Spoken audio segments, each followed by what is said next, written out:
Welcome to the deep dive. We dig through the sources so you get the core knowledge fast. Today, we're diving into someone really widely known, often debated, Donald Trump.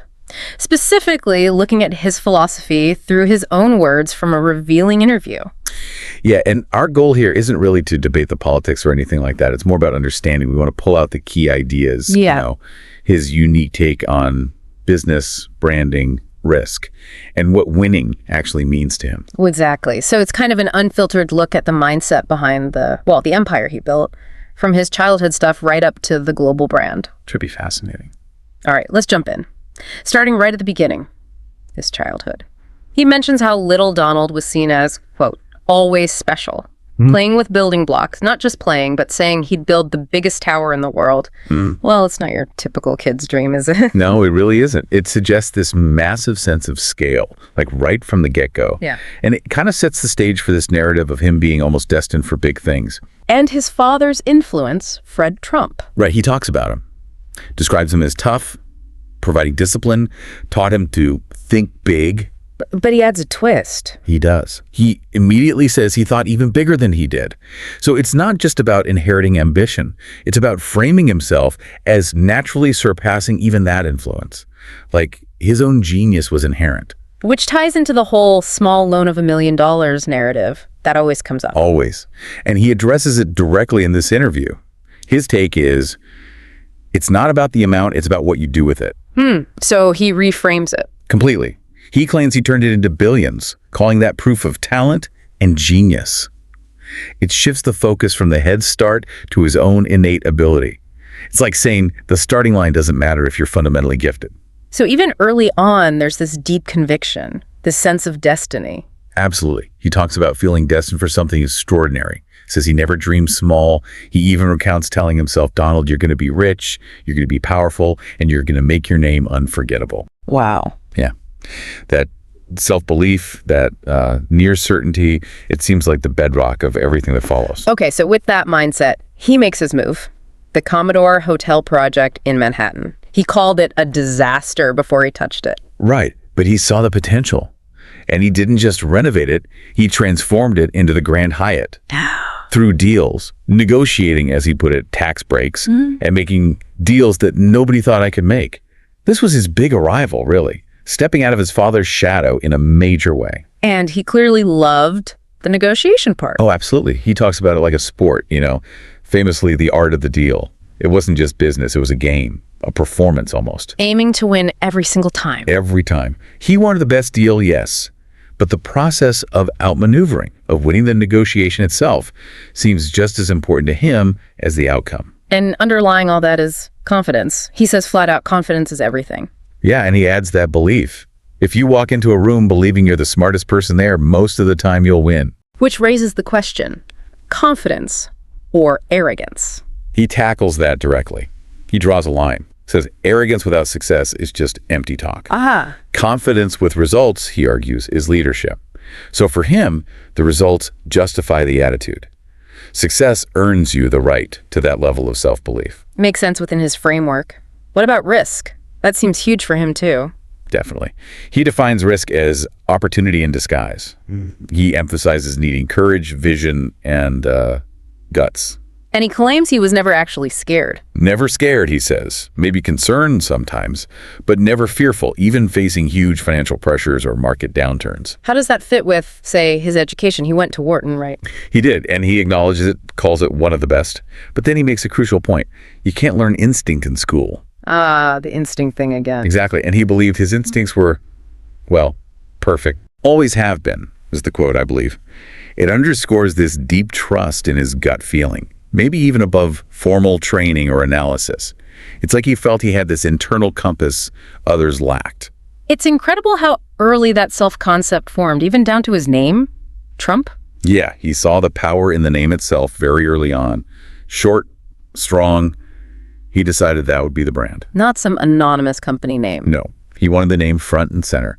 And you have to admit, looking back, that was a pretty insightful branding move. When did that really take off, in his view? He points to Trump Tower opening.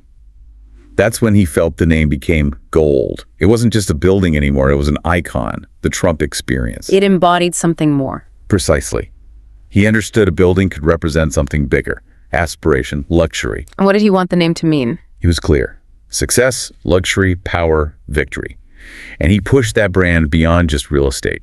Hotels, golf courses, casinos, even things like Trump steaks or Trump water. Right, spreading the brand. It fits his philosophy.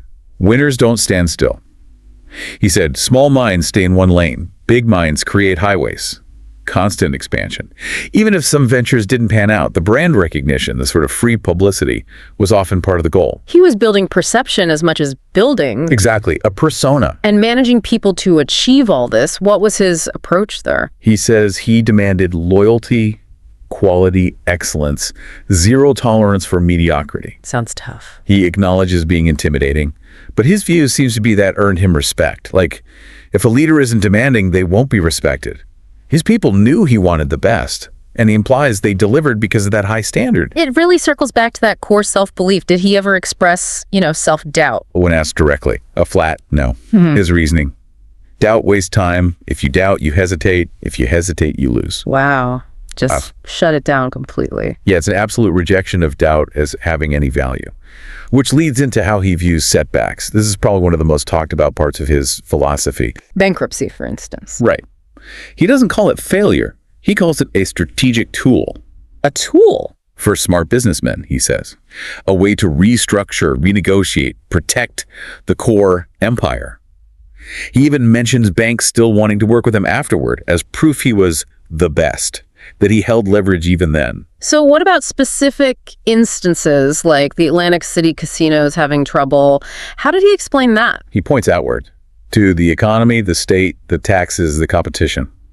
His view was that his casinos were the best, but the external environment shifted. So he claims he walked away smart by adjusting strategically. It's all part of this bigger mindset about defeat, isn't it? Totally. He says, because I never lost. Every setback was part of a bigger comeback. He doesn't dwell on the little bumps, as he calls them. He sees them as learning opportunities, fuel for the next win. It's a complete reframing. And his relationship with the media? Always complex. Fascinating, yeah. Yeah. His core belief seems to be they needed him for ratings. So even unfair coverage is still coverage. Good or bad, he's talked about. Exactly. He felt that whether they praised him or attacked him, he still dominates the conversation. Calls it branding genius, turning all attention, even negative, into a win. Then came The Apprentice. That really changed things, didn't it? Oh, profoundly. A game changer. Yeah. He calls the show genius. Why? Because it turned business into entertainment. Made him a household name. Worldwide. A star, as he puts it. He stressed how it let people see his leadership, toughness, and style on a massive scale. Nothing else could have done that. And he links that directly to his political ambitions later on. Explicitly. He explains the show let people see me, hear me, understand me. It built this unique connection, he believes. People felt they already knew him, knew he wasn't afraid to say what others wouldn't. It basically set the stage. Okay, so let's really distill this down. The absolute core of his philosophy, what is it? He says it himself, very simply, winning. Just winning. I believe in winning, always. Life is a competition. And crucially, no middle ground. You either win or you lose. It's very binary, very intense. And that implies strength is paramount. Yes. He argues strength matters more in business and leadership. He even suggests that things like kindness only really land, only mean something when it comes from strengths. Interesting take. It suggests power is the prerequisite for other virtues to be effective or even respected. It's a pretty pragmatic view. What about money? Obviously important, but is it the main goal? He calls it a scorecard, a way to see who's winning. It brings freedom, sure, but he says the brand, the empire, the influence, that's what truly matters. An eternal name is priceless. So legacy over just cash. Seems that way. The enduring impact, which connects back to that absolute rejection of self-doubt we talked about. Right. Doubt wastes time. If you hesitate, you lose. It's not just about being confident, it's a strategy. Act decisively. Trust your gut. Never let questioning slow you down.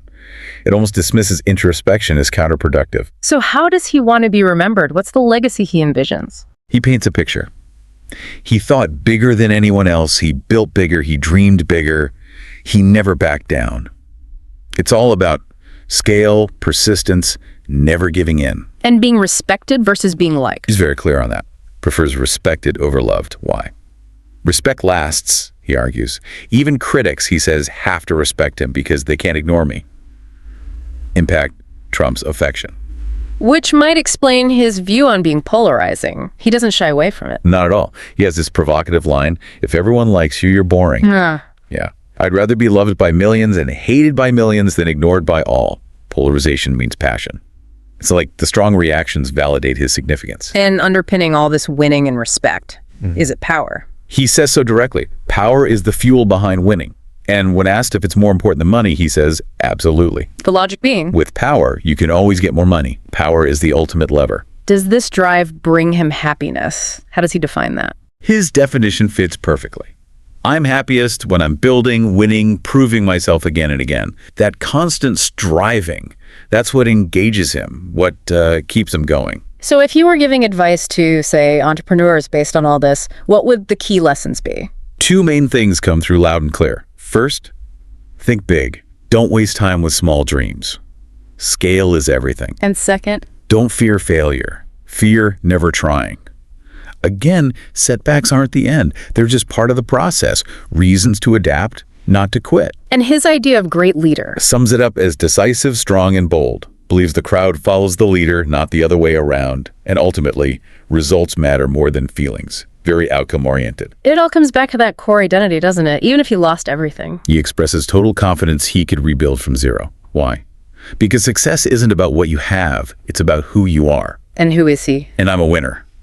That really encapsulates it all. If you had to boil his entire philosophy down to one line, it might be, always think big, never back down, and win at all costs. So there it is. A deep dive into Donald Trump's philosophy, really drawn from his own perspective. We've touched on that relentless ambition, the almost unshakable self-belief, and his unique way of looking at challenges, branding, even failure. Yeah, it's quite a singular worldview, which leaves us, and you listening, with something to think about, perhaps. In today's world, where influence and perception are so huge, is ultimate victory really measured by fame, impact, the ability to always seem to win or rebuild, no matter the methods or the controversies? Something to consider. What are the trade-offs of that kind of philosophy? How does it play out when we see it in public life or even think about our own goals? Definitely food for thought.